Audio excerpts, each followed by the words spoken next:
مولانا روم کی ایک چھوٹی سی کہانی سنانا چاہتی ہوں۔ ایک گڈریا تھا، ایک مسجد میں نماز پڑھتا تھا۔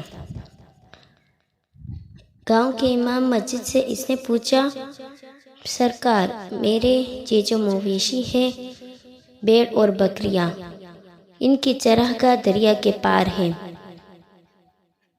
اور ہمارے گاؤں میں ان کا خوراک کا کوئی سامان موجود نہیں ہے، تو میں روزانہ جاتا ہوں تو مجھے کشتی کے 2 آنے دینے پڑتے ہیں جانے کے اور 2 آنے دینے پڑتے ہیں آنے کے، تو میرے بہت سے پیسے خرچ ہو جاتے ہیں۔ آپ تو بہت پڑھے لکھے آدمی ہیں، اتنی بڑی بڑی باتیں بتاتے ہیں، آپ مجھے کوئی ایک چیز بتا دیں، یہ میرے پیسے بچ جائے کشتی والے کو جو میں دیتا ہوں۔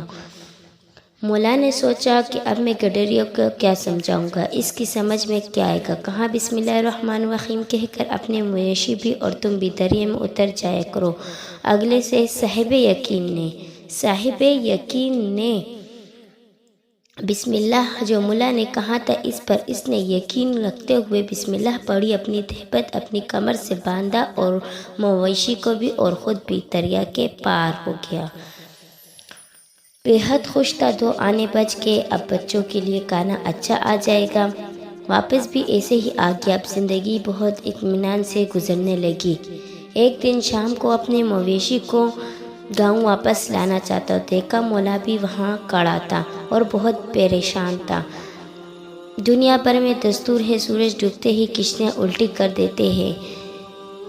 مولا کشتی الٹی کر دیتا ہے اور اب سفر ختم۔ اب جب کل سورج طلوع ہوگا تو سفر کی ابتدا ہوگی۔ غروب ہو چکا تھا سورج۔ انہوں نے دیکھا کہ اپنے پورے ریوڑ کے ساتھ مزے میں گاتا ہوا ضرور ہے، ریوڑ والا گاتا ضرور ہے، اس کی طبیعت میں موجود ہے۔ یہ چلا آ رہا تھا تو اس نے پوچھا، تم یہاں کیسے پار جاؤ گے؟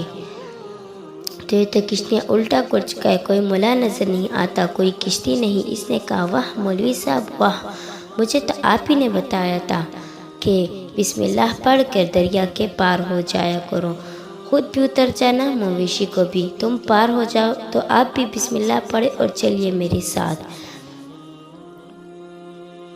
وہ چھراوا صاحب یقین تھا اور یہ تو صرف صاحب گفتار تھے میری طرح۔ انہوں نے بسم اللہ پڑھی، ذرا سا پانی گہرا ہوا تو ڈوبنے لگا، بہت چیخے چلائے۔